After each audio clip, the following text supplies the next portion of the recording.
Kanye West's 2016 hospital stay wasn't a mental breakdown, it was a programming update. Dr. Jennifer Torres' leaked hospital records revealed that the famous rapper had experimental drugs injected into his brain and his personality completely rewritten. The old Kanye died, and in his place came a laboratory version. The transformation of Kanye West began on November 21, 2016, when he was hospitalized at UCLA Medical Center following what media reports described as a psychiatric emergency. To the public, it appeared to be the culmination of months of increasingly erratic behavior that had concerned fans and industry professionals alike. But according to classified documents obtained by Dr. Jennifer Torres, a former FDA psychiatric medication oversight specialist, the hospitalization was actually a carefully orchestrated intervention designed to initiate the most ambitious pharmaceutical behavior modification program in history. Dr. Torres had spent 12 years working within the FDA's Division of Psychiatric Products, reviewing and approving medications for mental health conditions. Her role required her to monitor the safety and efficacy of psychiatric drugs, ensuring that pharmaceutical companies followed proper protocols when testing new treatments on human subjects. But in late 2022, while reviewing routine pharmaceutical trial data, she discovered something that would fundamentally change her understanding of her own agency's activities. Hidden within seemingly routine clinical trial documentation, Dr. Torres found references to something called Project Renaissance, a classified research program that appeared to involve the testing of experimental psychiatric medications on high-profile public figures without their informed consent. The program's stated goal was to develop pharmaceutical methods for modifying personality, creativity, and behavioral patterns in ways that could be applied to various government and commercial purposes. Kanye West's name appeared throughout the Project Renaissance documentation as Subject R1, apparently the program's primary test case. According to the files Dr. Torres accessed, Kanye had been identified as an ideal candidate for the experimental program due to his high public profile, existing mental health challenges, and significant cultural influence. The pharmaceutical intervention was designed to test whether creative genius could be chemically controlled and redirected for specific purposes. Dr. Torres' investigation revealed that Project Renaissance had its origins in military research conducted during the early 2000s. Defense contractors had been developing pharmaceutical methods for modifying soldier behavior and cognitive function, with the goal of creating more compliant and effective military personnel. The success of these programs led to expansion into civilian applications, with celebrities and influential public figures identified as valuable test subjects. The choice of Kanye West as the primary subject was not random. According to the documentation Dr.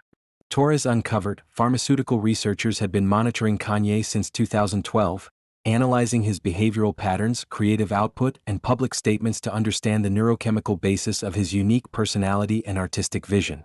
The researchers were particularly interested in his combination of creative genius, manic episodes, and influential public platform. The pharmaceutical intervention began subtly in 2014, according to Dr. Torres' findings. Kanye's existing medical team was gradually replaced with specialists who had connections to the experimental program. His prescribed medications for bipolar disorder were modified to include experimental compounds that were designed to make him more susceptible to behavior modification while maintaining his creative abilities. The gradual introduction of experimental medications over 2 years created the behavioral instability that culminated in the November 2016 hospitalization. But rather than being a mental health crisis, the hospitalization was actually the planned implementation phase of the pharmaceutical personality modification program. Dr. Torres discovered that during his 9-day stay at UCLA Medical Center, Kanye received a series of injections containing experimental neurochemical compounds that had never been tested on human subjects outside of controlled laboratory conditions. These compounds were designed to alter specific neurotransmitter pathways in ways that would fundamentally change his personality structure while preserving his musical and creative capabilities. The pharmaceutical cocktail administered to Kanye included synthetic versions of naturally occurring brain chemicals, as well as completely artificial compounds that could cross the blood-brain barrier and modify neural connections. The goal was to reduce his natural rebelliousness and political outspokenness while maintaining the creative drive that made him valuable as an entertainer and cultural influencer. Dr. Torres' analysis of the experimental compounds revealed their sophisticated design. Rather than simply sedating or suppressing Kanye's behavior, the pharmaceuticals were intended to rewire his personality at a fundamental level. The compounds targeted specific brain regions responsible for social inhibition, political reasoning, and independent thought while enhancing areas related to compliance and commercial creativity. The transformation was intended to be gradual and difficult to detect. Over the months following his hospitalization, Kanye's public behavior and statements would slowly shift as the pharmaceutical modifications took full effect. His natural tendency toward controversial political statements would be reduced, his business decisions would become more commercially oriented, and his overall public persona would become more manageable for the entertainment industry. But Dr. Torres discovered that the pharmaceutical modification program had not proceeded exactly as planned. While some aspects of Kanye's personality had indeed changed following his hospitalization, other effects had been unexpected and concerning. The experimental compounds appeared to have created new forms of behavioral instability that manifested in different ways than his original mental health challenges. The documentation revealed that pharmaceutical researchers had been monitoring Kanye's post-hospitalization behavior through various means, including analysis of his music, social media activity, and public statements. They had also maintained contact with members of his management team who provided regular reports on his private behavior and mood patterns. Most disturbing to Dr. Torres was evidence that the pharmaceutical intervention had been coordinated with efforts to influence Kanye's personal relationships and business decisions. The experimental program included psychological manipulation designed to isolate him from individuals who might interfere with the behavior modification process while surrounding him with people who would reinforce the desired personality changes. Dr. Torres found evidence that pharmaceutical researchers had specifically encouraged Kanye's relationship with Kim Kardashian, believing that the relationship would provide additional opportunities for monitoring and control. Kim's public platform and media connections would also allow researchers to study how pharmaceutical personality modification might be used to influence broader cultural and political trends. The scope of the pharmaceutical surveillance program was extensive. Kanye's homes were equipped with environmental monitoring systems that could detect his brain chemistry through analysis of his breath and perspiration. His recording studio sessions were monitored to analyze how the experimental compounds affected his creative process. Even his social media accounts were tracked using specialized software that could identify neurochemical changes based on his writing patterns and posting behavior. As Dr. Torres delved deeper into the Project Renaissance documentation, she discovered that Kanye was not the only celebrity involved in the pharmaceutical behavior modification program.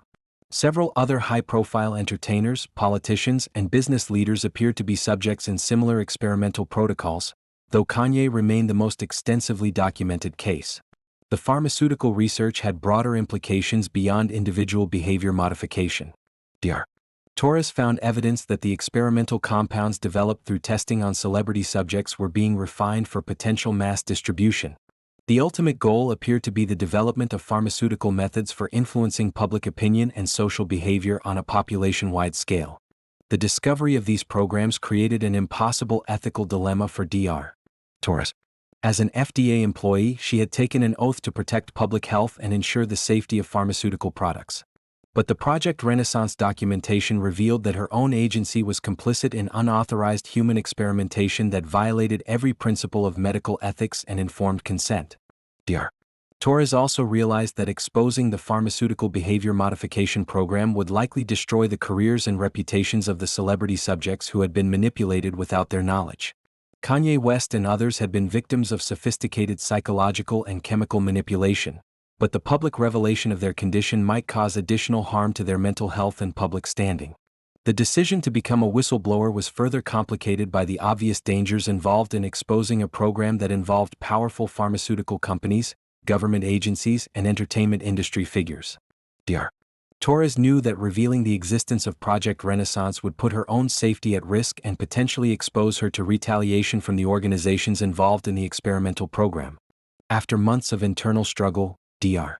Torres decided that the public had a right to know about the pharmaceutical manipulation of public figures and the development of mass behavior modification technologies. She began carefully documenting her findings and preparing to release information about Project Renaissance to investigative journalists and medical ethics organizations. The process of going public was complicated by the sophisticated security measures surrounding the experimental program. Dr. Torres's computer access was monitored, and she had to develop covert methods for copying and transmitting the classified documentation without alerting her supervisors to her activities. working with whistleblower protection organizations and investigative journalists, Dr.